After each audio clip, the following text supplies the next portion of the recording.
Blow it, Eddie. Thank you. I was looking at the 10 toughest 4-game stretches in the NFL coming up, according to Greg Allman. Number 1's the Dallas Cowboys. Oh, boy. Oof. They have a 4-game stretch of the Eagles, into the Chiefs, into the Lions, into the Vikings. That's got to be November, huh? Weeks 12 through 15. It's going to be tough. That's ugly. Number 2, it's the Vikings. But sadly, the Cowboys aren't part of their rough 4-game stretch. We figured that much. Rude. That kind of sucks, dude, because the Vikings are in the Cowboys. It's like back in the day when you were a kid, if you're like, yeah, my best friend's Mike. And then you go to Mike and you're like, Mike, who's your best friend? Tommy? And your name's not Tommy. You're like, oh, no. Vikings have Eagles, Chargers, Lions, and Ravens. That's tough. Browns at number 3, Ravens, Packers, Lions, Vikings. Yeah, that Cowboy stretch is tough. Yeah. Eagles, L. Cowboys, no. Chiefs, L. Lions, L. Vikings, maybe. Possible W there. 3-1. I mean, anything can happen, right? 1 and 3. Yeah. What do they say? Any given Sunday, man. Yeah. That's a movie. Anything. Do they actually say that? Yeah. Any given Sunday. Yeah, I saw that. Thought I'd bring it to start the show. Thank you. with. Put me in a good mood right away. You're welcome. I am not the reason you lost your Texas Tech softball bet because I told you not to do it. We all did it collectively. But I didn't tell you to do it. Yeah. But I never, no. Ride or die. No, I don't subscribe to Ride or Die in bets. Unless it's me betting my own stuff. That was just a tough start to the weekend. Yeah, it's a tough one. You know? Mm-hmm. And then Mike was the winner out of all of it. I don't know if he bet, but his team won the whole thing. Yeah. Congrats, Texas. Yeah, I didn't bet on it, though. They just threw that pitcher all 3 games. Right. Like, I realized afterwards I only bet the over. oh, you hit it. So then. you I won. hit it. Yeah, I actually won. Good for you. I thought I lost, and I'm like, oh, dang. And I checked, and I'm like, oh, cool. Actually, I just bet the over. Sweet. Yeah, it's a great feeling thinking you lost and not just winning, but realize you bet something totally different because your finger pushed the wrong button. Yes. Oh, I do it that's all a- the time. That is a great one. So, yeah, we lost that one, but the good news is Arkansas is in the College World Series. You just killed Tennessee. Yeah, it is. 2 in a row. Get out of my way. It's ugly. I watched that one on Sunday. It was ugly in a beautiful way. Yesterday? Yeah, yes. The Grand Slam, and I was like, oh, it's over. It's crazy. That's what I said to my wife, too. I never say anything's over because I've just been an Arkansas fan too long. As soon as he hit the Grand Slam, because it was like 0-2. Yeah. It was 0-2 or 1-2, and I was just about to ask ChatGPT, what are the odds in an 0-2 count that the batter even gets on base? Because I was just curious, like, because they drop dramatically if it gets to 0-2. And then he ripped it, went right over the wall. Mhm. And I was like, that's game over. Did you get a result? What were the odds? I didn't know. I didn't get to You it. didn't finish it? No, I was just about to type it in because it was 0-2. And then he had a home run and I forgot all about it. I was like, ball game. It's funny that you lost your interest after you saw it. Yeah, I would no, have kept 'cause- going on. That one was 100%. Yep. Yeah. So that happened. Arkansas was into the College World Series. That was fun. That was a good sports weekend. And Thunder won last night. Easily. They were up like 15 at the half, and I was falling asleep. And I thought, I cannot go to sleep because I'm going to miss the Thunder losing. Every time I fall asleep, the game gets out of control. And so I stayed awake a little bit longer, and I woke up this morning going, oh, great. And then they ended up winning big time. Yeah. They even covered. Nothing changed. Yeah, it was 11 and a half, I think. Yeah, I think that was it too. So Thunder wins 1-1, but the Pacers are ahead in the series. Mm-hmm. They got Right. one. They got one on the road. One on the road. So now we're going to go to... And the thing is, I like the Pacers because they're a small market team. We went and worked out with them, love them. I know. But the Thunder are the same thing. I mean, Yeah. they're a small market team. It's my wife's family's team, all that. So I'm still rooting for the Thunder. But if they lose, the benefit is Eddie has to wear a thong. Yeah. Yeah, first game 1, took the thong out, getting ready for it. Yeah. And then I put it back last night. Ironed it. Back in the cabinet. Where do you put it at? In my drawer. You don't have a thong. With all of your other boxers? No, I don't have a thong. Thong drawer. I don't have one. You don't have a thong. I turned on the PlayStation and started playing PGA golf a little bit this weekend. Let's go. And so I started playing, and I now can see how kids can get into so much trouble with the in-game buying. Oh, yeah. Because there are 2 ways on this game you can get a lot better. You can win so much from scratch that you slowly get enough coins to buy the better equipment. But I could see being 12 and going, I just want the good equipment so I can get better really quickly. And I spent like $88 just to buy a set of clubs. Wait, that's an actual thing? That's crazy. Oh, yeah, dude. On the game, like you buy new clubs? And not just to look good. Microtransactions. Not just to look good, but they actually are better clubs. And you can earn them by my playing gosh. hours and hours and hours. And like I'm in the Corn Ferry right now, but my clubs suck. And so I was like, oh, I have money. I'm an adult. I don't have to ask permission. So I spent Correct. $88 in coins to buy a set of clubs. I can see if you're a kid, though, not only the clubs that make you better, but the clothes, spending. Yeah. You look good. Now No, but actually the clothes make you better too, right? No, they don't. Oh, they don't? No. Oh, okay. They can make you. They just make you feel better. Like confidence points or you something? look good, feel Swagger good, feel good, perform The good. Dion effect. What does $80 give you? Like not specifically, but are you going to jump straight to PGA now? No, you just get better clubs. Like I started with like the factory wood. This is so lame, but I'm just gonna tell you, I really had the moment of I see where kids can get in trouble. Yeah, but this if they is don't like, have their own money. this is foreign to me. I didn't even know this is a thing. Yeah, so I had like the factory woods, factory irons, and just like if you were to go and to play it against sports and buy an old set of clubs from 15 years ago, they just don't have the technology of the new ones. So that's how they make these clubs when you very first start out. And you have to like, in the amateur, you have to qualify to hopefully get on the Corn Ferry. It's just so hard with the clubs where your max drive goes 240 and people are going 270 and 280 past you, which makes a harder iron shot and your irons suck. So you're like, man, I could get a lot better if I had better clubs, just like in real life. So I spent $88 and got like 4,500 coins and I bought a set of clubs. And then I was going to buy like some clothes and I'm like, what am I doing? I might not play this game again. It's a nice polo. And I just made the note of, Clothes, that's dumb. I wrote, spending money on PS5. I see where kids could get in trouble doing this. Yeah, pay to win, baby. Especially if they're playing with their friends and they want to look better. Like Oh, yeah. skins, Yeah. whenever you're playing Call of Duty or you're playing Fortnite, like Sure. all of that. No, my son he came to me last night with a $5 bill and said, Dad, I need something for 2K. I'll give you the money and then you buy it. Because he doesn't have an account. Like my account got hacked, so I don't put my credit card on there. So now I have to manually go in there and put my credit card for any purchases they want, which is awesome because they don't do what you did and just click a button and like $80, Yeah. got new skins. But yeah, he bought something for $5 last night because it was going to make him better. Now you can play from scratch and you can earn everything, but it's just going to take you 10 years. What's the fun in that, though? Well, the fun would be building something. I just know I probably wouldn't play No, much, dude. but I've played a bit. I played a few times this weekend. I just need something when I wake up at 2 a.m. and I can't sleep that I can just veg out on. And that PGA game's pretty fun. It's like the Masters. You try to get there. I'm still in the Corn Ferry. I Yeah. haven't. just starting I've out. only made the cut on the Corn Ferry once. I played 4 rounds. I got cut both times. Dang. And then my new clubs, though, I did make the cut at least. I think I finished There we like go. 44. Do you play a full 18? Yeah, Okay. Simulated. No, you play it, right? simulated. Like, as soon as you hit it, like, you go to the next, I don't know. Do you know how golf works? Yeah, but I haven't played the video it's game like in so playing- long. it's It's like playing playing real basketball golf. or football or anything else on Same on thing, video though. game. Full 18. But playing by yourself or with other ones or what? I don't play online. Okay. But I don't know how you'd play that online because you have to be timed specific to start a tournament. Where basketball, you're on a lot. I don't know. I Yeah, haven't played it. okay. Could you play as a existing PGA player? Yes, if you're doing, and I'm not going to spend any more time talking about this, but I'm interested. If you're doing like play now, Uh-huh. you can be a Scheffler, you can be whomever Okay. and do it. Yeah. But you can't be like John Rahm because he's part of Live. I don't know. I didn't go through it. Interesting. You could be Spieth, you could be whomever. I don't know if it's PGA. I don't know if it's people who just give their likeness. I don't know. Yeah. Because it's EA Sports. It could be people who just sell their likeness to EA Sports. But it's pretty fun. I think if you and I got on it and played it together, we'd have a good time doing it. Okay. No, you don't play games. I still have my console though, Yeah, but you don't play. and I could. You don't play. By the way, I saw a comment. I almost didn't. I'm going to bring it up. Uh-oh. Here we go. You look triggered. Mm-hmm. Not triggered. I just think that you're a liar. Who, me? Oh. Yeah. Oh, you're talking to me. Yeah. Oh, wow. That's quite the accusation. Well, I think you're misleading in your comment, and it's about golf, and you wrote it on Instagram. Anything come to mind? Mm-mm. I wrote a comment on Instagram. Yeah, and I thought it was kind of misleading.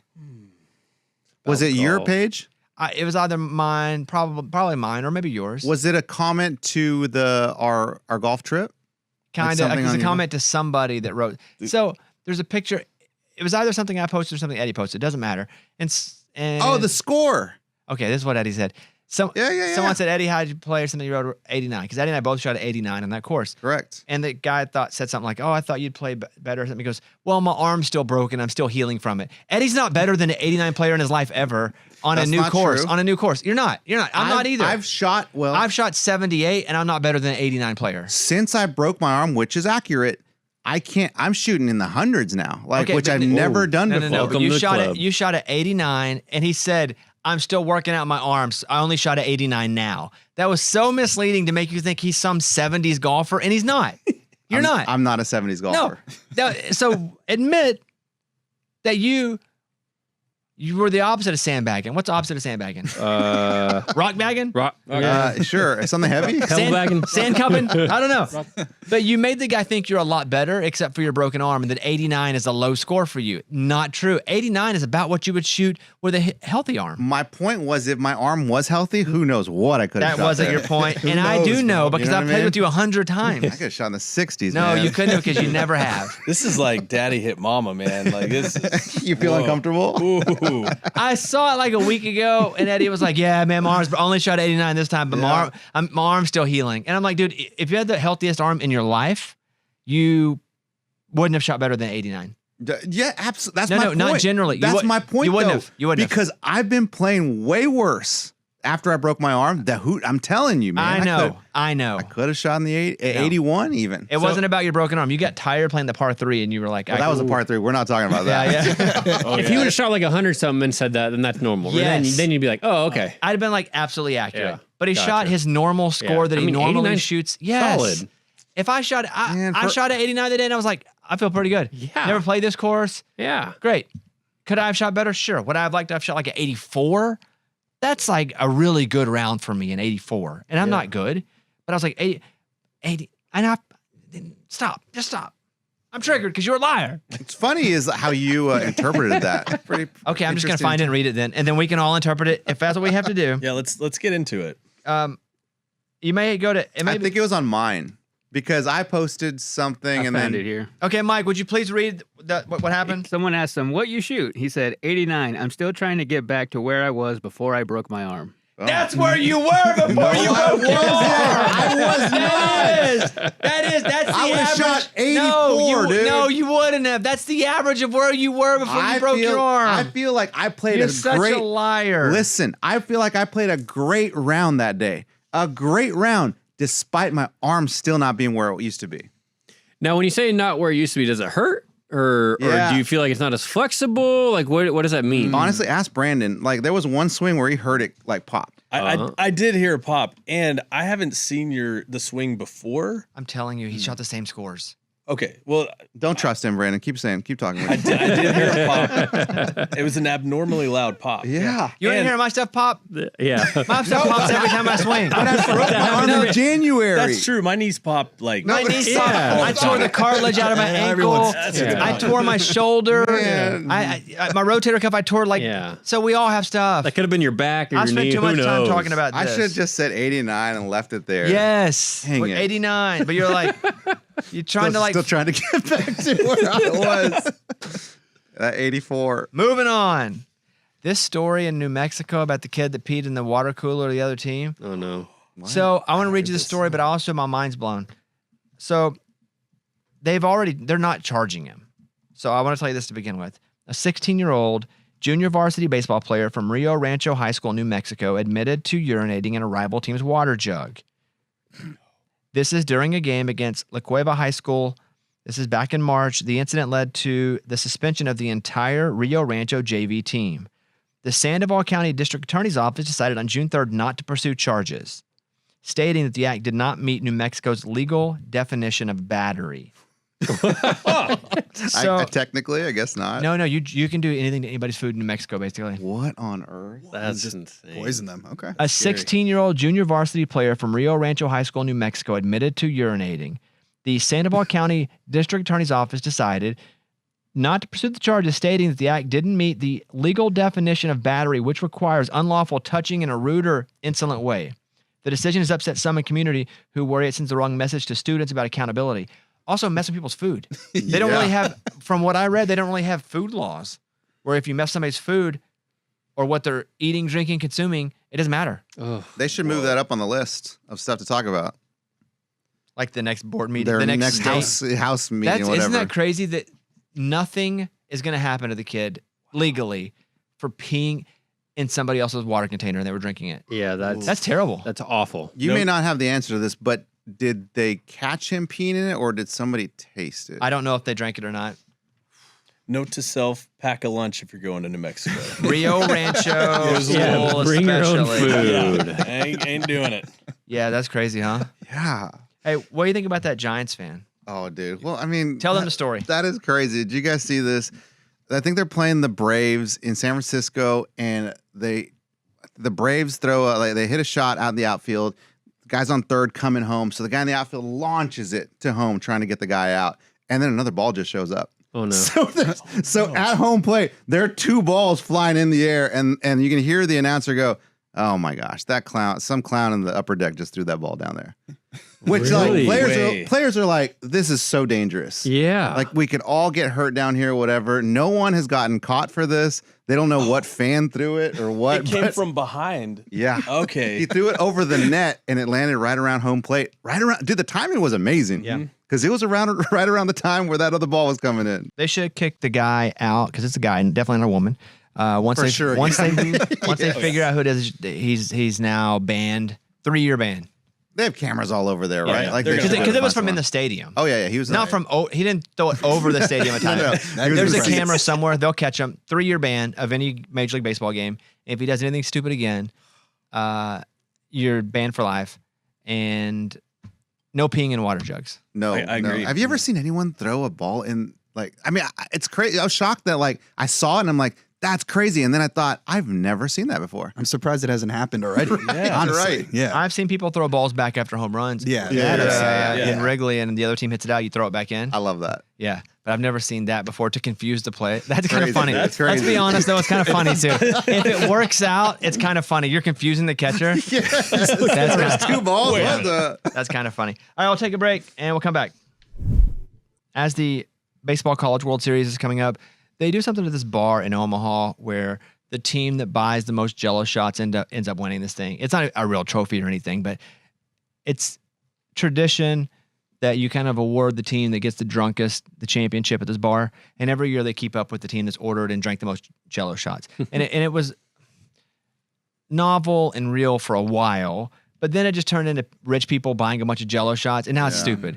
And so people want the bar to go, no, if you're not going to drink them, eat them. Would it be eating a Jello shot? Maybe a little bit of both. Yeah, if you're not It's going to still do Jell-O. it, if you're not going to do it here and pay for it here, then we shouldn't count it. That's what people want the bar to do. But think how much money this bar specifically is making. Oh man. If rich people are just loading up money and throwing it in so their team can win, Yep. if I were this bar, I would not shut down No way. how we're doing it. No chance. Like, yes, is it not as fun? Is it gaming the system? If rich people do it, yes. But this bar probably waits all year for this to happen Yeah. so they can do the Jello shot challenge.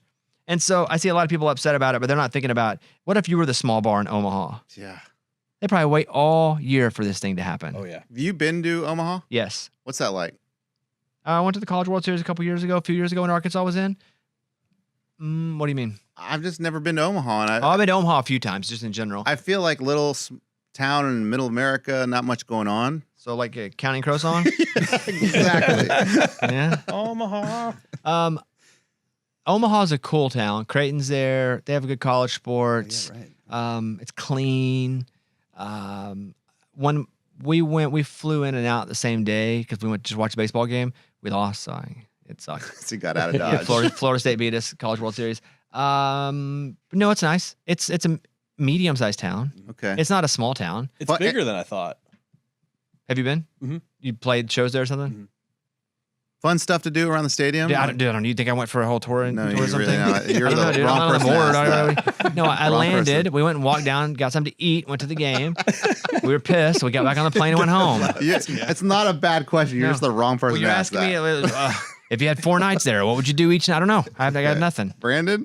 Yeah, it's like any other medium-sized town. Okay. I got It's 500,000 population. Did you Google that? Yeah. I now? just did. You know, I was just like, off dude, the top of dude's the a noggin. super fan. of Things to do in Omaha. Yeah. Okay. I think it's like any other medium-sized town. All right. They don't have pro sports, but they're probably not big enough, but they are big enough to have some major college teams. Yeah.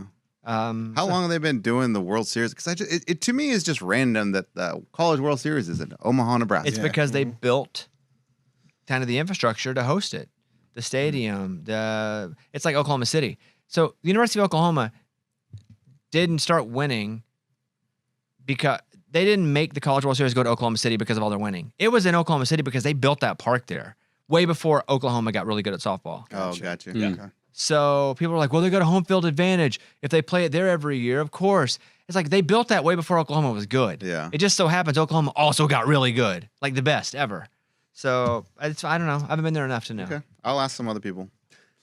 Get a real answer. Are you sure you're going to ask? No, I won't. Dude, one thing that I was surprised, I used to play guitar for Brett Eldridge. Hey, And shout out. Oh, Hey, big flex. And we opened the Taylor Swift tour. Oh, bigger all flex. right, all right. Bigger flag. No, but it was in Omaha. The opening night was in Omaha at this massive arena. I'm like, why are we in Omaha? And apparently, because it's in the middle of everything, that's where a lot of tours start because the routing makes sense. geographically, it's Yeah. centrally located. Yeah. So Based on No big Major deal. League Baseball historical data, I did not mean to start this, by the way. a batting average of 0 and 2, the batter gets on a batting average of 160. Oh, this is your stat that Yeah. you didn't finish. Got it. Okay. That was on Omaha. So if they have 0-2, about 16% of at-bats reach base. wow. It's higher than I thought. wow. Yeah. So let me see. What about 3-0? Mm. 3-0. A 3-0 count? 80. Mhm. Nah, I don't think anything's going to be 800. Mm-mm. Right. Do you know sports or no? Nah, not really. Okay, dude. cool. Not really. Sports? Batting average around 300 Okay. if you're 0-3. Okay. Okay. Yeah. I mean, we could do all that in between, but that's basically both sides the of the range? pendulum there. 300. What's the percentage on that? Oh, no. 30%, right? 3 out of 10, yeah. 30%. I used to play got baseball with Bruce Springsteen. Okay. And Okay. he would. What a flex. He doesn't say anything, but when he does, he has, Name drop everywhere. Everything's a flex. He says nothing until it's everything, and everything's a flex. Okay, man. we're going to go now and talk with Brandon Marcello. Brandon Marcello, one of our favorite guests when it comes to college football. He's usually on with us a lot during the year, but we want to talk about what just happened where all of a sudden now teams are going to pay players and they're limiting NIL deals to it has to be $600 or below, or like a clearinghouse has to view it. So instead of me get on here and just guess a bunch, we're going to talk to Brandon Marcello now from 24/7 Sports, and here he is, Brandon Marcello. On with Brandon Marcello, who, as soon as I started reading this House versus NCAA settlement, I thought, I shall read no more. I will just get Brandon Marcello on because I just need you to walk me through this. So from the start, first of all, old athletes are getting paid, right? Not all athletes. Old ones, though, from Uh, I don't know, yes. 15 years ago or something.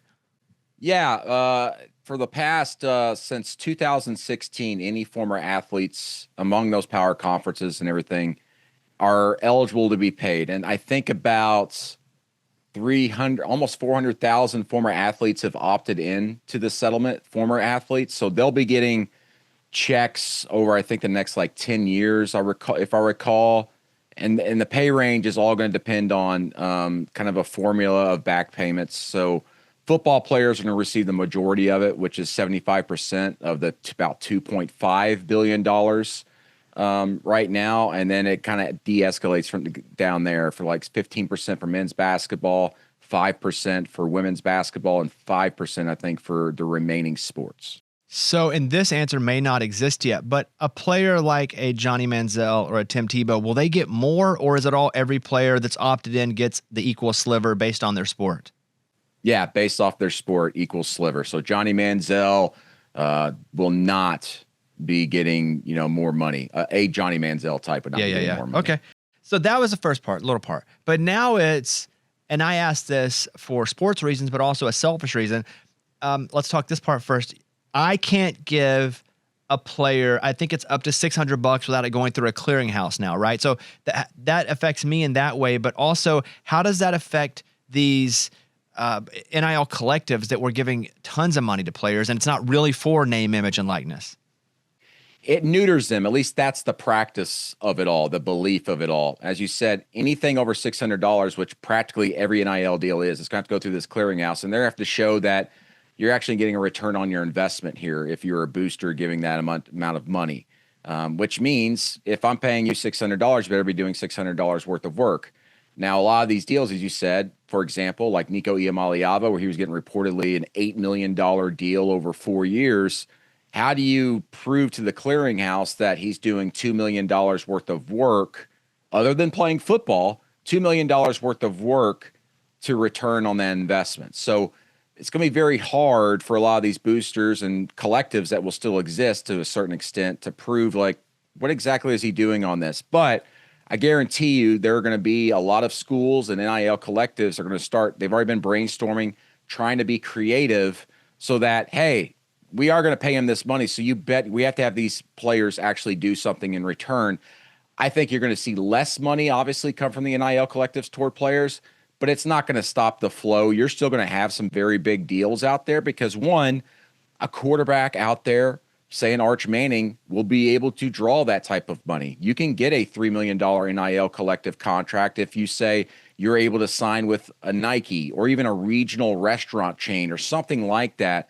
But you better go out there on TV or social media or something and promote that instead of just getting a check handed to you for not doing anything in return.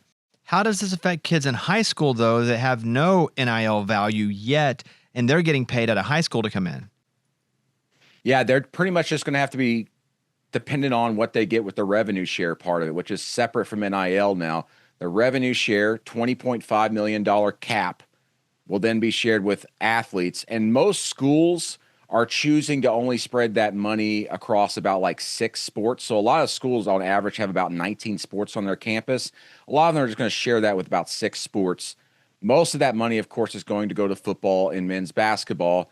A lot of schools are basing it off of the back payment schedule, which is 75% football, 15% for men's basketball. Other schools are choosing to follow their own revenue streams. So, for example, if you're a Tennessee, I'm not saying Tennessee's doing this, but if you're at Tennessee and say 85, 86% of your revenue generated is from the football program, some schools are saying, well, we're going to share 85% of that $20.5 million cap with our football players.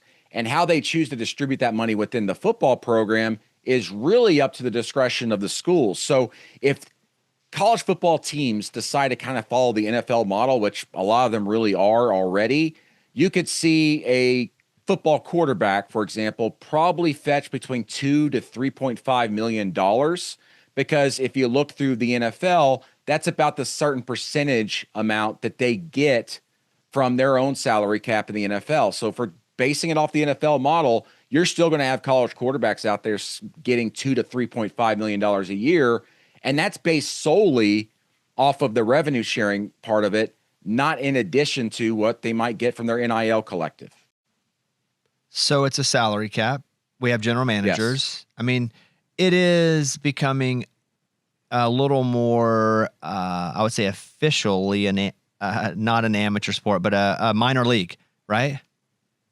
Yeah, it's semi-professional. And listen, what's so interesting about all of this is that college athletics believes that now that they have this system in place after the House settlement, they've created a new college sports commission to oversee the settlement terms, which they will enforce these rules. They will create this NIL clearinghouse to go through everything. They're going to expedite rules enforcement, which means that investigations that we've seen in the NCAA take years, and the CSC should only take months, if not weeks. And that should help with that. They provide some guardrails there, maybe to corral this system and all the Wild West stuff we've been seeing over the last 5 years of NIL. But here's the fundamental issue with college athletics. Because every team, every coach, every player, every administrator is in a competitive environment where it's wins and losses and everything, just because they're putting guardrails up and new rules and a new entity doesn't mean it's going to be all that much different from what it is in the past. Because in the end, the competitiveness comes out, and every coach, every administrator is going to try and find a way to go through the rules, not necessarily break them, but to test them, to strengthen them to a certain extent where they could be more creative. So we've seen that throughout history of the NCAA. You know, goodness gracious, remember years ago they created the Nick Saban rule because of how he was finding a way to go about doing more recruiting efforts just by using webcams at the time, you know, before Zoom and all that. All these schools are going to find ways to be more creative, right?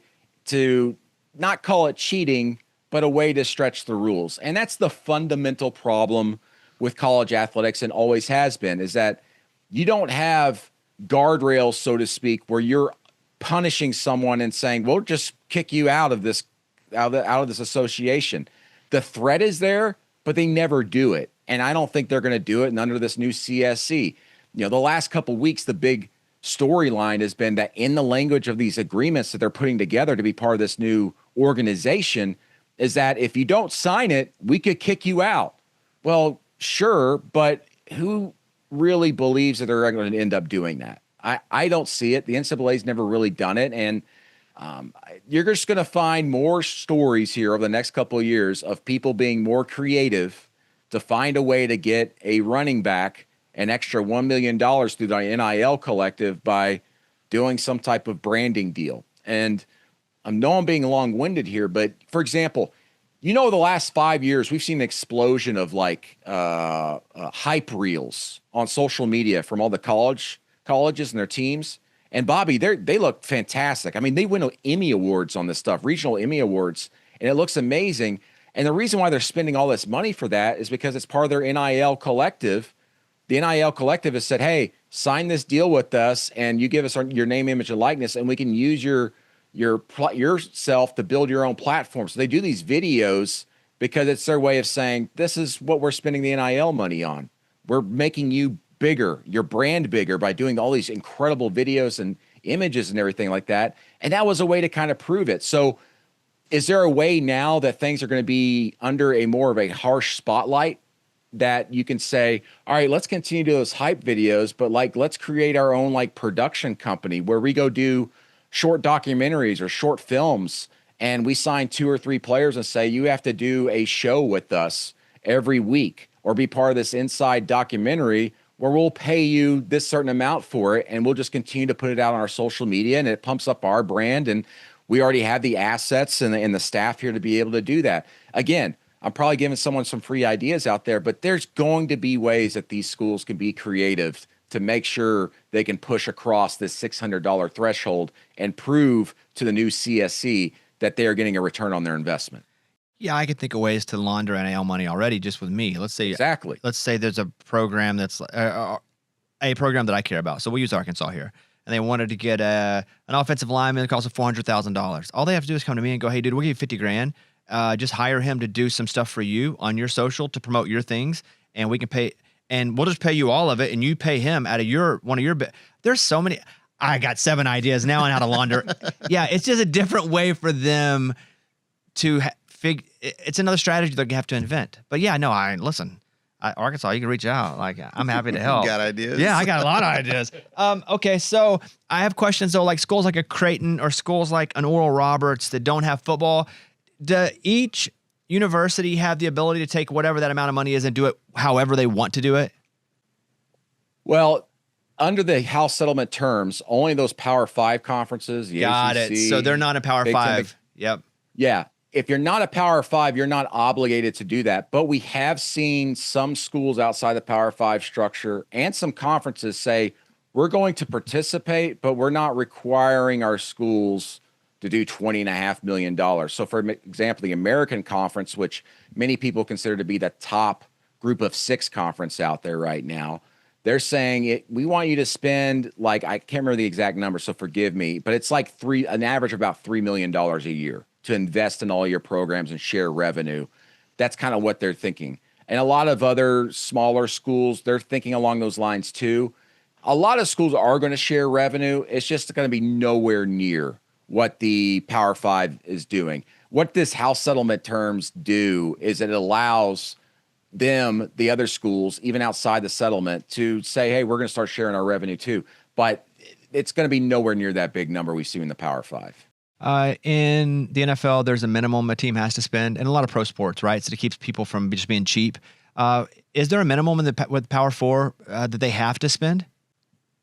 No, they have not set that because they all have the money. They all know what they're all getting paid because the Big 10, Big 12, all of them, they share the same amount of money practically with every school from their revenue, from TV revenue. So they're going, we know you have the money, so it's up to you to choose whether you go up to the $20.5 million. Now, some schools probably are not going to go all the way up to $20.5 million, but most of them will because they have the money to do so. Now, the interesting thing is the American Conference, as I mentioned, which is outside this whole settlement terms, they've decided that we have set a minimum. You have to hit this certain benchmark over the next, I think, 3 to 5 years of sharing money. Otherwise, your own membership in our conference is at stake. And again, that goes back to my earlier point. They're threatening membership. This has always been something that's been over the head of schools since the NCAA was really brought about.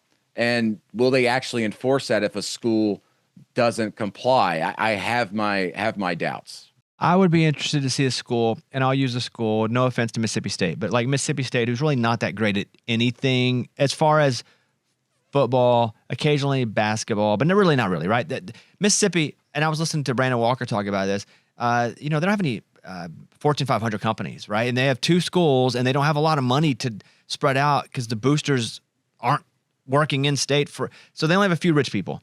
That being said, I could see somebody like Mississippi State going, you know what, we're going to go all in on freaking basketball. And they could really turn one of their programs into a power program by taking $15 million and going all into basketball. And at least you have one thing that's awesome. Do you think that will be something that happens as well at all? That's the big question. Which school is going to be that first school to completely just almost ignore the revenue sharing portions of the back payment schedule? Because again, like I mentioned, it was 75% football, 15% men's basketball, right? Some schools are basing their future numbers off of how much revenue their football program brings in, which is probably about 80 to 85%. So they'll give it to football. But if one program just says, we're just going to buck the trend and say, we're going to give 80% of our money to men's basketball, the problems that arise there is you're going to open yourself up to lawsuits, not just Title IX stuff, but also from the football programs themselves, or even vice versa, men's basketball against football, because they're going to go, well, this isn't fair. This isn't worth the fair market value shows based off the revenue this program's generating. It generates nowhere in the neighborhood of what they're getting right now. And that's going to be challenged legally. Listen, there's going to be a lot of lawsuits stemming from this, lots of them. But instead of you seeing lawsuits against the NCAA or even against the conferences themselves, most of these lawsuits in the future are going to be against individual schools. So, I mean, in a worst case scenario, best case scenario, whichever you want to take it, you could see like 20, 50 lawsuits launched here in the first few months of this thing. And I think it's just going to get crazier before it actually even stabilizes. Okay, my final thing, let's call it Bobby University. There's a school, Power 4, Bobby University. They hire me to come and do a Ford commercial series for them. They're like, hey, come out and you be on 4 of our commercials. We'll give you $1 million. Now, that wouldn't be so crazy, and I'd be, okay, cool. But what the wink is, you also pay $800,000 of that to different athletes. We're not going to put it in writing anywhere, but you pay $800,000 of that to these different athletes that we think to actually promote you and what you're doing.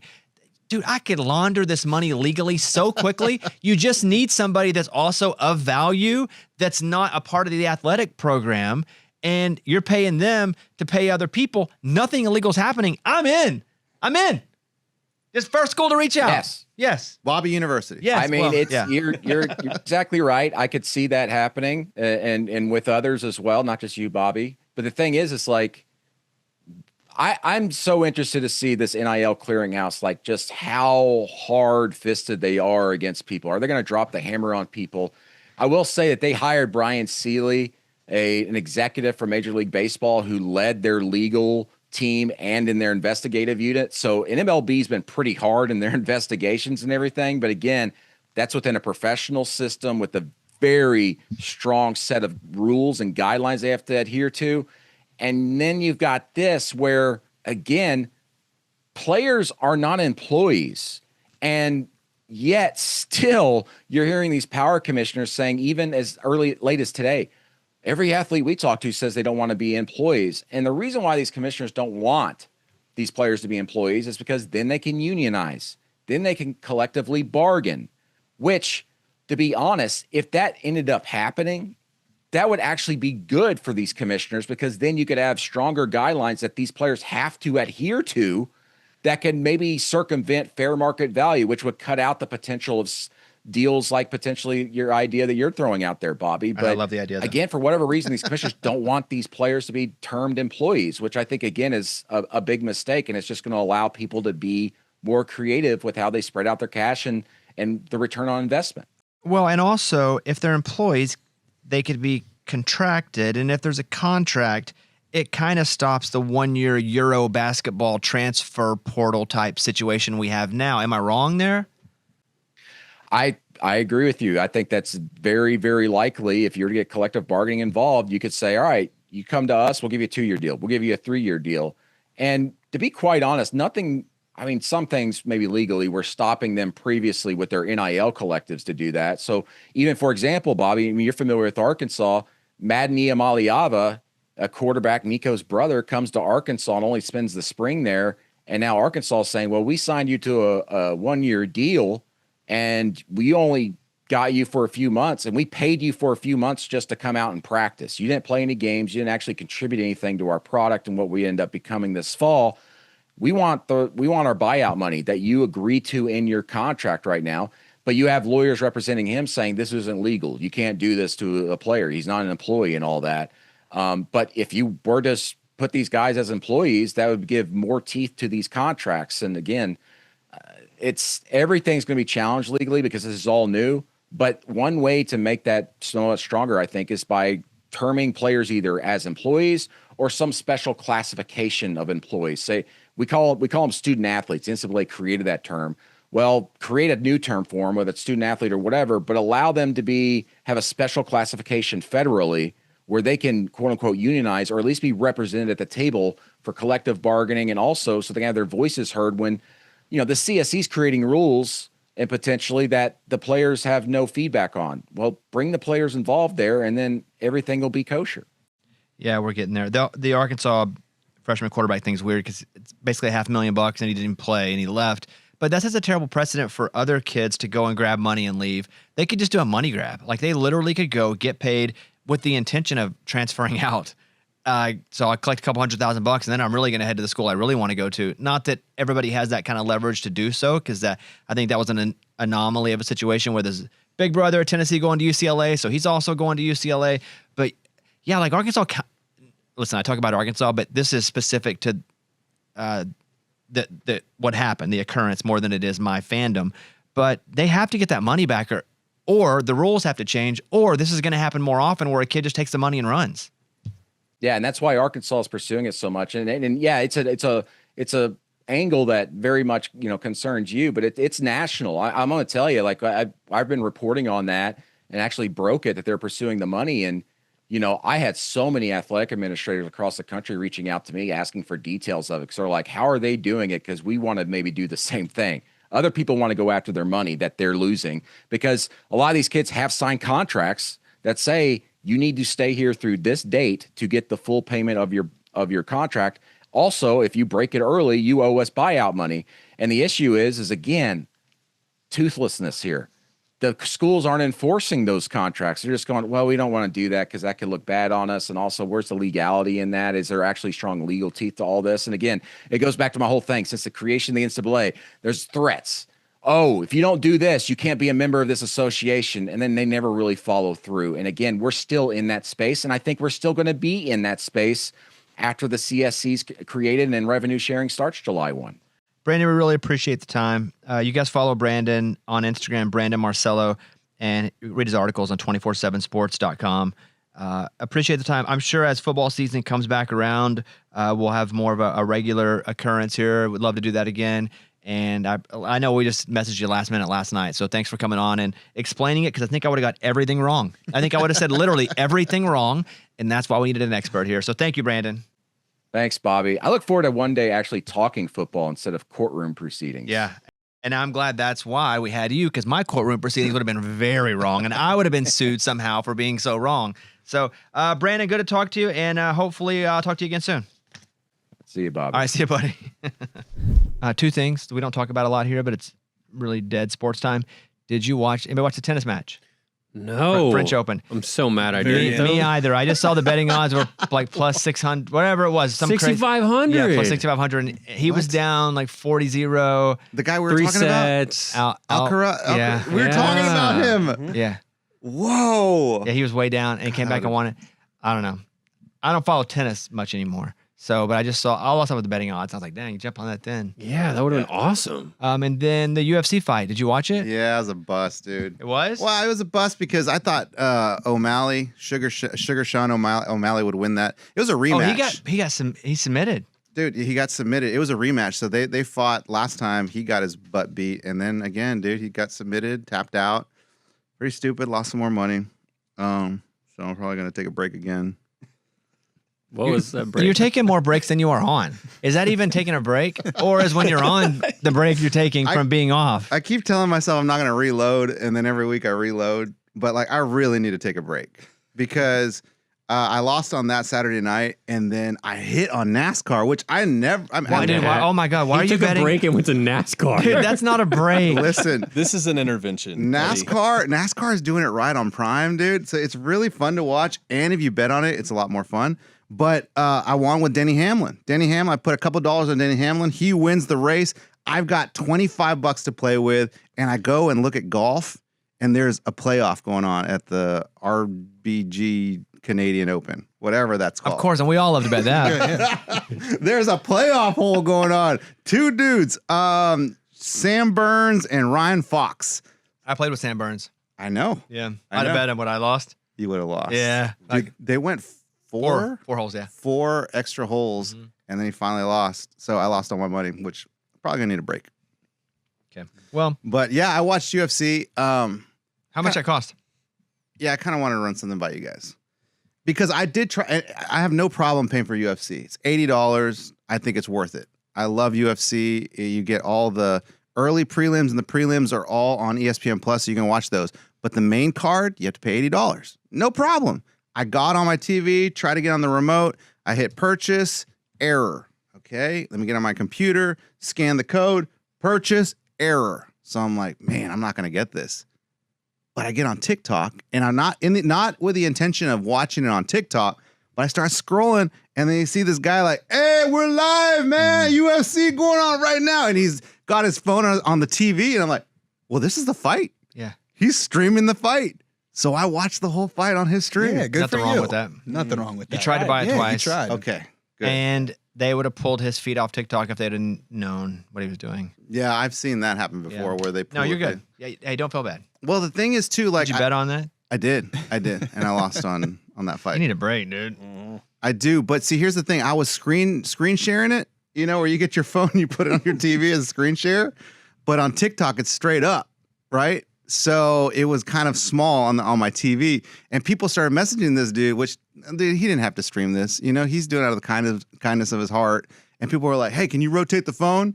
And so he'd rotate the phone, and then the other half people would be like, "Hey, no, man, I'm screen sharing. Like, will you go back up?" And then he put it back up. It was a fight the entire time, and finally, I'm like, "Man, poor guy. Like, he's just doing this to be nice, and people are just so demanding." Kind of put me in a bad mood.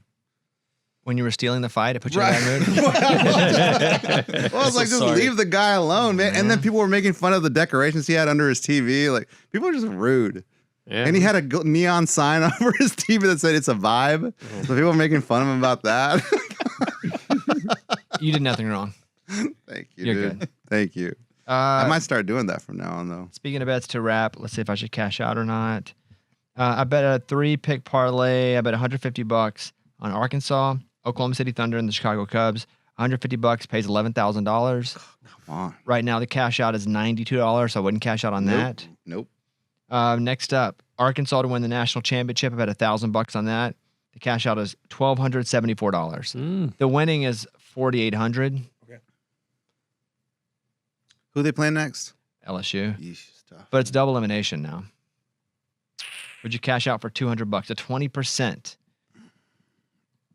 And if they lose, you lose how much? Well, no, they have to lose twice. No, I know, but if you lose the bet, you lose how much? $1,000. Oh, that hurts, dude. I might cash out. You cash out for a $200. No. It's a win. It's 200. But if you have $1,000 and you're betting it, you can't Yeah. like wimp out. You gotta be scared a little bit. If I bet That's $1,000, like- But you wouldn't. You'd be too scared to bet 1,000. But like Eddie, if you bet $5 and you could cash out for $7, like would you do Oh, that? it'd be Nah. 6 actually. It'd be $6 Or six- 20%. Okay, yeah, $6. No, I wouldn't do that. Right. Okay, good. Thank you, Kevin. Yeah, Good job. You put it to my scale. I like it. yeah. So stay in it. Let it ride. Makes more sense. Let it ride. Oklahoma City Thunder. I accidentally bet $100. I didn't mean to make this bet. To win 133, if they win the whole thing, I can cash out for $100.84. Do I cash out for 84 cents? Come on. No? Okay. All right. All right. Ride. So basically, the only one I can really make money off of is Arkansas to win the national championship. I can make $274 right now on a $1,000 bet. And I don't feel like I should do it. No. Okay. Nah, man, I would have done it, but No, but if when it you were break five, it down to my yeah. $5 scale, don't do it. Got Yeah. it. All right, that's it. Anything on your mind, Kevin?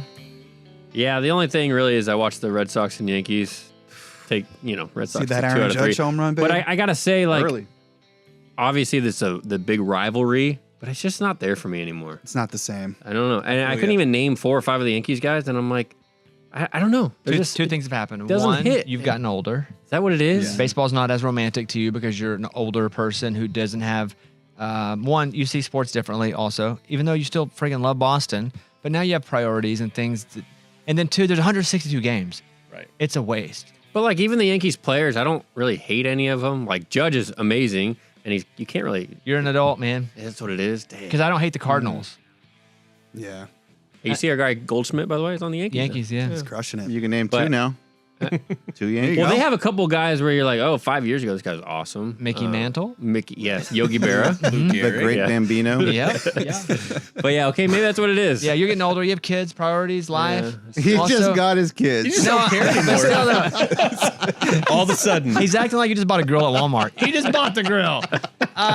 You start to see them as normal humans as well. Yeah, maybe Making that's what it business is. decisions. True. When you were a kid, a person had left your team, you're like, screw them. Yeah. Or there was a lockout, you'd be like, screw the owners. Or screw the players. They should just go play for the love of the game. But then you get older, you're like, oh, it's a business. No, the players, they're getting screwed. They should stay in.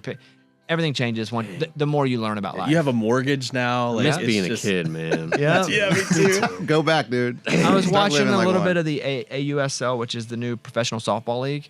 And the good thing about it is they can still make how their game's going to be. Meaning you're traditionally going to leave all the rules of softball. But it's a new league, so there are no records yet. Where baseball gets into trouble and making changes is it's been 162 games. It's, quote, America's pastime. They have all this data and history with baseball. So if they change too much, the records won't be the same. Where the NFL has embraced, okay, we're going to do more games. Okay, so O.J. Simpson rushed for 2,000 yards in a 12-game season. That's amazing. But now let's 17, 18 games. People are breaking records, but they're like, whatever. NFL's like, everything's changing. Records are going to get broken. Big deal. Baseball doesn't want records to get broken unless they're broken with the same standard.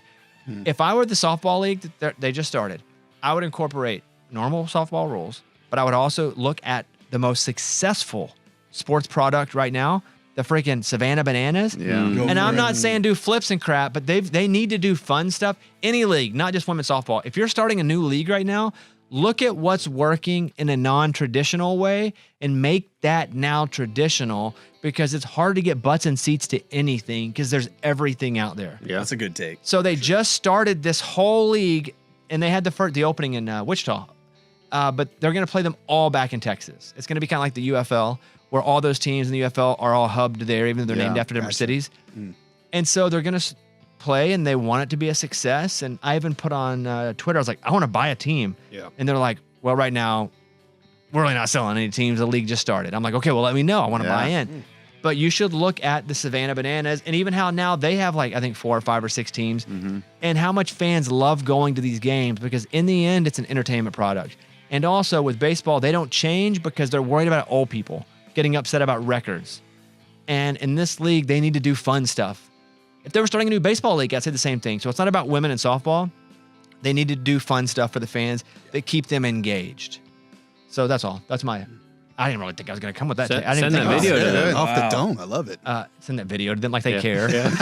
This is my pitch, guys. Let me in. Like they give a crap. Let me in. What's fun about the Savannah Banana stuff is, and I get fed some on TikTok, is like if a fan catches the ball, it counts as an out if they want it to. Oh, that's cool. Foul ball. Oh, that is awesome. Yeah, and they do trick plays. That's all they did. 3 trick plays in 2 minutes, all in the same inning the other day. Wow. The outfielder did a flip and caught it. It's awesome. I like how they bring the local like legends out Yeah. too. That's Like really cool. they brought out Troy Gloss for the Angels last week or 2 weeks ago. That was cool. They were in, I think, Charlotte, and they brought out 3 former Panther players, like Luke Kuechly and Nice. Jonathan Stewart played. So it's Oh, awesome. yeah. Like that's the Harlem Globetrotters, and I'm not saying go that far with a new league with series, but they need to implement some of the strategies that those type of teams are doing because that's what people want to go. They're selling 70,000 Yeah. Insane. seat. They're selling football stadiums And they're on TV now too. to and watch baseball. People want to watch it on TV. Because baseball's not going to change because they're so friggin' dialed into we have to stay the same. You're going to die if you stay the same. Yeah, they changed the pitch clock and they think they're Yeah, revolutionary. they're like, Yeah. Yeah. people that's the won't only be thing. able to stand how crazy and aggressive we're getting. Thank you guys. Thanks to Brandon Marcello. Thanks to everybody for listening. We appreciate it. We'll see you guys later this week. Eddie, blow us. All right. Bye, everybody.